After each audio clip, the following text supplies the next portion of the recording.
ఏం మాట్లాడుతున్నావే నువ్వు? ముందు దిగు దిగు నక్షత్ర. నేను దిగను. నేను ప్రమాదంలో ఉంటే చెర్రీ సమయానికి వచ్చి నన్ను కాపాడాడు మమ్మీ. చెర్రీ లేకపోతే ఇప్పుడు నేను ఉండేదాన్నే కాదు.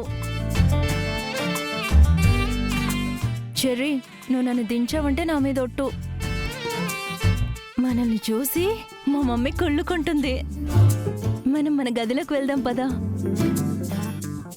ఓకే అత్తయ్య, కొంచెం సైడ్ ఇస్తారా ప్లీజ్? అమ్మాయి, మన అమ్మాయికి బాగా ఎక్కేసినట్టుంది. నువ్వు నోర్మి. చెర్రీ, ముందు దాన్ని దించరా, దించు. ఏంటత్తయ్య, మావయ్యని పిలవమంటారా? అప్పుడు నక్షత్ర తాగుందన్న విషయం మావయ్యకి బాగా అర్థమవుతుంది. అప్పుడు మావయ్య నక్షత్రని మాత్రమే కాదు, మిమ్మల్ని కూడా తిడతాడు ఇలా పెంచినందుకు. ఇప్పుడు నా భార్య భర్త విలువ అంటే నా విలువ తెలుసుకుంది. అర్థమైందా? అవును, తెలుసుకున్నాను.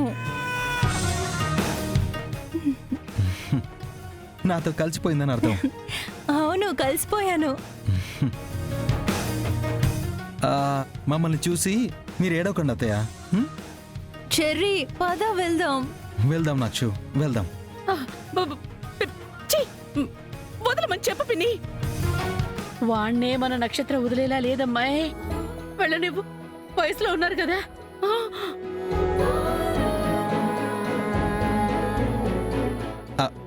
భూమి, ఏదైనా గాని ఈ క్రెడిట్ అంతా నీకే భూమి.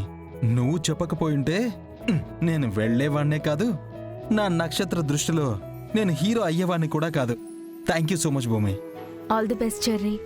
మీ ఇద్దరిని ఇలాగే చూడాలనుకున్నాను. ఇప్పటికైనా నక్షత్ర నీ ప్రేమని అర్థం చేసుకున్నందుకు చాలా సంతోషంగా ఉంది. అలాగే ఉంటాం. చెర్రీ, పద. అత్తయ్య, కొంచెం సైడ్ ఇస్తారా? అమ్మాయి, అయ్యయ్యో.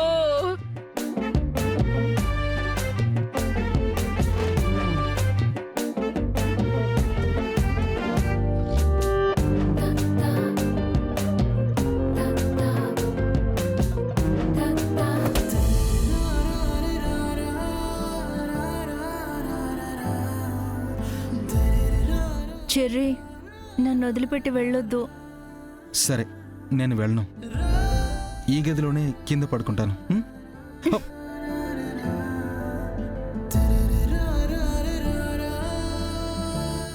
ఏం మాట్లాడుతున్నావు? భార్యాభర్తలు పక్క పక్కనే పడుకోవాలి. వీళ్ళిద్దరినీ విడదీయాలని నేను చూస్తుంటే అది వాణ్ణి వెనకేసుకొస్తుందేంటి? అసలు లోపల ఏం జరుగుతుందో ఏంటో.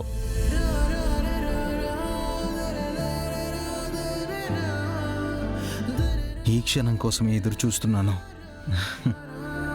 నువ్వు ఇలాగే ఎప్పటికీ ఉండిపోతావు కదా? జన్మ జన్మలకి ఉండిపోతాను చెర్రీ. నువ్వు నా చెర్రీ ఫ్రూట్వి. అమ్మాయి, నక్షత్ర కూడా వాళ్ళ పార్టీలో చేరిపోయిందంటావా? భూమికి బలం పెరిగిపోతుందమ్మాయి.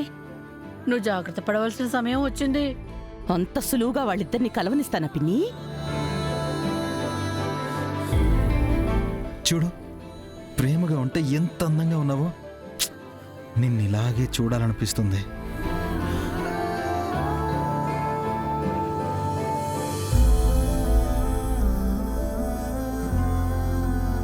చూసావా పిన్ని, వాళ్ళిద్దరూ ఒకటైపోయారు.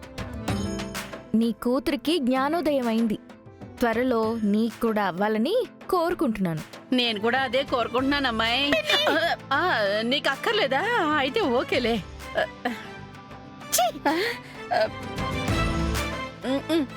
అమ్మాయి, అమ్మాయి, నేను వస్తున్నానుండు.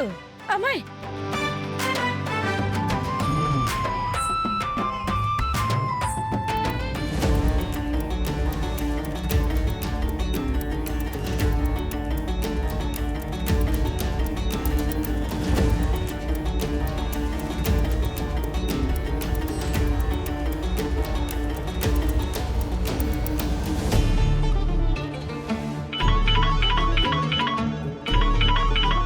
అత్తయ్య కాల్ చేస్తున్నారు? అమ్మా భూమి, ఇంట్లో ఉన్నావా? ఉన్నానత్తయ్య. నీతో అర్జెంటుగా మాట్లాడాలమ్మా. ఇంటికి రమ్మంటారా?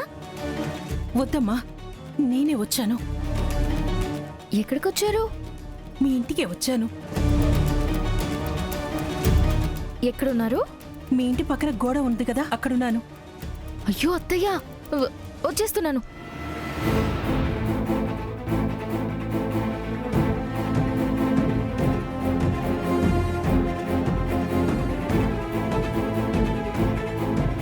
అత్తయ్య, భూమి,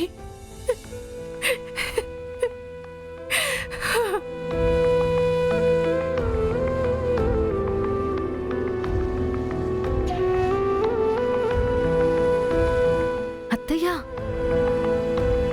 మీరేం చేస్తున్నారో తెలుసా మీకు? నా కొడుకు కోడలు విడిపోకుండా కాపాడుకోవాలనుకుంటున్నాను. అత్తయ్య, ఇప్పుడేమైందని? మా మధ్య దూరం ఉందేమో కానీ మా ప్రేమ ఆ దూరాన్ని కరిగించేస్తుంది. మీరు ధైర్యంగా ఉండండి. ఎంత ధైర్యంగా ఉండాలని ప్రయత్నించినా ఆ తారా ధృవాల వల్ల ఉండలేకపోతున్నానమ్మా. మళ్ళీ ఏమైంది?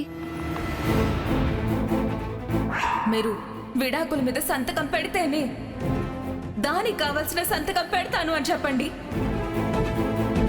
ఇంకా ఆలోచిస్తున్నారేంటి? విడాకుల పేపర్ల మీద సంతకాలు పెట్టించగలరు కదా.